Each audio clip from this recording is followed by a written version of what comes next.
নমস্কার, আশা করছি সবাই ভালো আছেন। ধানসিঁড়ির একটি নতুন ব্লগে সকলকে স্বাগত জানাই। আজ সকাল থেকে ওয়েদারটা ভীষণ সুন্দর, চকচকে রোদ উঠেছে, তবে আকাশে ভেজা তুলোর মতন মেঘও রয়েছে। পরের দিকে বৃষ্টি হলেও হতে পারে। সকালবেলা এত সুন্দর রোদ দেখে ভাবলাম যাই ছাদ থেকে একটু ঘুরে আসি আর গাছটাকেও আরেকবার দেখে আসি, যদি দু একটা পেয়ারা বড় হয়ে থাকে। হয়েছে বড় কয়েকটা, কিন্তু সেগুলো অনেকটা ভেতর দিকে, মাঝখানের দিকটায় কিংবা নিচের দিকটায় এমন জায়গায় হয়ে রয়েছে, সেগুলো পাড়া এখন অসম্ভব ব্যাপার। তাই দেখেই চলে গেলাম। মা বলল এমনিও ওগুলো এখন ভালো হবে না, পারলে খেতেও পারবি না, পোকা হয়ে যাবে ভেতরে ভেতরে। তাই আর পাড়ার চেষ্টাও করলাম না, এখন থাক, যাই ভেতরে যাই। জিনির রথটা আজকে বার করতে হবে, কাল বাদে পরশু রথ। ও গতকাল রাত্রেই ওর বাবার সাথে বলছিল রথ সাজাবে, রথ বার করবে, সেই নিয়েই কথা হচ্ছিল ওদের। তো রথটা আজকে বার করব, বার করে পরিষ্কার করা হবে, করে রথটাকে নিয়ে যাব ও বাড়িতে। যে বার করেছি রথটা, সেই কত বছর যেমনভাবে সাজিয়ে রেখেছিলাম সেরকমই সাজানো রয়েছে। তার মাঝখানে ও 2-1 দিন বার করে একটু খেলা করেছিল, তারপর সেরকমই রয়েছে। এটা এবার ও বাড়িতে নিয়ে যাওয়া হবে, নিয়ে গিয়ে ভালো করে অনেকটাই পরিষ্কার করা হয়েছে, বাকিটুকু পরিষ্কার করে ওর বাবা সাজিয়ে দেবে, ও বার করবে শুক্রবার দিন রথটা। তো যাই হোক, এবারে আমি নিচে যাব, নিচে গিয়ে স্নান টান করবো, রেডি হব, জিনিকে নিয়ে বেরোবো স্কুলে।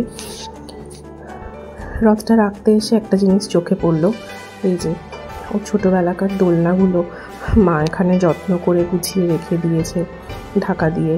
আমি একদিন মাকে বলছিলাম, মা এগুলো তো আর কোনো কাজে লাগবে না, যদি কাউকে দিয়ে দিতে চাও, কিন্তু মা বললো না, ওর জিনিস আমি কাউকে দেবো না। সেই জন্য এই একটা দোলনা, আর এই যে এই দোলনাটা খুব ভালো দোলনা, এই দোলনাটাই ও ব্যবহার করেছিল। আগের দোলনাটা পাওয়া যাচ্ছিল না বলে তাই ওটা কেনা হয়েছিল, কিন্তু ওটা 2-1 দিনের বেশি ব্যবহার করেনি, এটাই ব্যবহার করেছিল। সেটা মা খুব যত্ন করে ঢাকা দিয়ে রেখে দিয়েছে। যাই হোক, এগুলো থাক এখানে, আমি এবার যাই, গিয়ে তৈরি হয়ে বেরোই, তারপর ব্লগটা কন্টিনিউ করব। খুব হাওয়াও দিচ্ছে আজকে সুন্দর, সকাল থেকে রেডি হয়ে গেছি। এবার আমি বেরোবো, বেরিয়ে তারপরে এখন তো ভালোই রোদ আছে, কিন্তু আকাশে মেঘও হয়ে এসছে ভালোই, মনে হচ্ছে একটু পরেই বৃষ্টি নামবে। বলতে বলতে সত্যিই তাই, ব্রিজের ওপর থেকে যখন দেখছি মনে হলো ভালোই অন্ধকার হয়ে এসছে, ওই জন্য দাদা বেশ ভালোই জোরে রিক্সাটা চালাচ্ছে, যাতে তাড়াতাড়ি বৃষ্টি নামার আগে ওকে স্কুলে ঢুকিয়ে দিতে পারি। তো দেখি যেতে যেতে মাঝ রাস্তায় না বৃষ্টি এসে যায়, সেটাই ভয় লাগছে। বৃষ্টি আসলেও চলে আসতে পারে। একদিন পরে রথ, তো রথের সময় তো একটু বৃষ্টি হয়, আর এমনিও এখন বর্ষাকাল, রথ আসলেই মনটা কেমন যেন আনন্দে ভরে ওঠে না, মনে হয় একটা পুজোর আমেজ চলে এলো। চারিদিকে কত ছোট্ট ছোট্ট সুন্দর সুন্দর রথ বিক্রি হচ্ছে, এত ভালো লাগে দেখতে। এগুলো ছোটোবেলাকার কত কথা মনে পড়ে যায়। আবার তো রোদও উঠলো সুন্দর, কিন্তু জানি না কতক্ষণ থাকবে, মাঝখানে বৃষ্টি নামলেও নামতে পারে। এই দেখুন, বলতে বলতে ঝমঝম করে বৃষ্টি নেমে গেল। এই 2 মিনিট আগেই রোদ ছিল, আর এক্ষুনি আবার এত বৃষ্টি আসলো, সে ভিজে যাওয়ার মতন অবস্থা। তারপরে দাদা আবার সব রিক্সার পলিথিনগুলো নামিয়ে দিল, যাতে গায়ে জল না লাগে। যাই হোক, তাড়াতাড়ি করে এখন স্কুলে পৌঁছে যাই। এই বর্ষাকালে আমার ফুল গাছ, যে কোনো ধরনের গাছপালা ভীষণ ভালো লাগে, তাই জিনিকে স্কুলে দিয়ে ওর স্কুলের পাশাপাশি প্রচুর ফুলের গাছ আছে। আজকে সেই সমস্ত ফুলের গাছে যতটা পেরেছি ভিডিও করেছি, আপনাদের সাথেও তা শেয়ার করার চেষ্টা করলাম। এই একটা ফুল, সাদা ফুল, কি সুন্দর লাগছে ফুলটা দেখতে, কিন্তু ফুলটার নাম জানি না। আপনারা যদি কেউ নাম জেনে থাকেন আমাকে জানাবেন তো।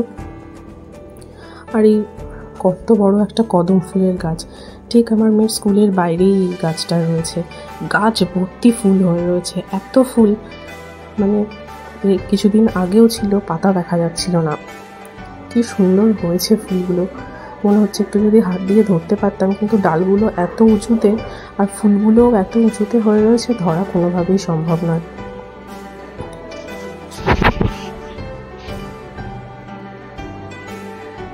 কি সুন্দর ফুলগুলো লাগছে না, ফুটে রয়েছে।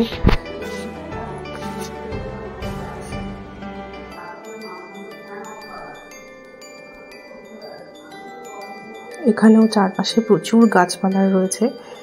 আমি চেষ্টা করেছি আজকে যতটা সম্ভব সেই গাছগুলো আপনাদের সাথে শেয়ার করার। আমার নিজেরও এত গাছ ভালো লাগে, আর আমি জানি এমনও অনেকে আছেন আপনারা গাছপালা প্রত্যেকে পছন্দ করেন। তো সেই জন্যই আমি আজকে গাছপালাগুলো নিয়ে ভিডিও বানালাম। এই মন্দিরের পাশে অজস্র গাছ আছে, ছোট বড় ফুলের গাছ, নারকেল গাছ, অশ্বত্থ গাছ, বট গাছ থেকে শুরু করে। আসলে এখানকার পরিবেশটাই ভীষণ সুন্দর, এত সুন্দর। চারপাশের চারদিকটা, মাঝখানে মন্দির, পিছনে পুকুর রয়েছে, সেটা আপনাদেরকে আগের দিন দেখিয়েছি। আর এদিকে মেঘ করে রয়েছে, আর এ পাশটা এখন কি সুন্দর আকাশটা হয়ে আছে। নীল আকাশের মাঝে মাঝে মাঝে সাদা পেঁজা তুলোর মতো মেঘ, দেখে মনে হচ্ছে শরৎকাল সামনেই এসে গেছে। সামনে একটা কৃষ্ণচূড়া, রাধাচূড়া গাছ রয়েছে। সেই গাছে অবশ্য বেশি ফুল নেই, কিন্তু যেটুকু আছে সেটুকুই আমি ভিডিওতে নিয়েছি। গাছ ভর্তি যখন ফুলগুলো হয়ে থাকে না, তখন ভীষণ সুন্দর দেখতে লাগে। আর এখানে একটা লোকনাথ বাবার মন্দির আছে, একটি মায়ের মন্দিরও আছে, সেখানে সারদা মা, রামকৃষ্ণ ঠাকুর দুজনেরই ছবি দেওয়া রয়েছে, খুব সুন্দর। এই যে সেই কৃষ্ণচূড়া গাছটা অল্প কটা ফুল ধরে রয়েছে, তাতেই গাছটা কি সুন্দর দেখতে লাগছে। আর যখন গাছ ভর্তি ফুল হয়ে থাকে তখন গাছটার দিক থেকে একদম চোখ সরানো যায় না। সামনেই আছে একটা রাধাচূড়ার গাছ,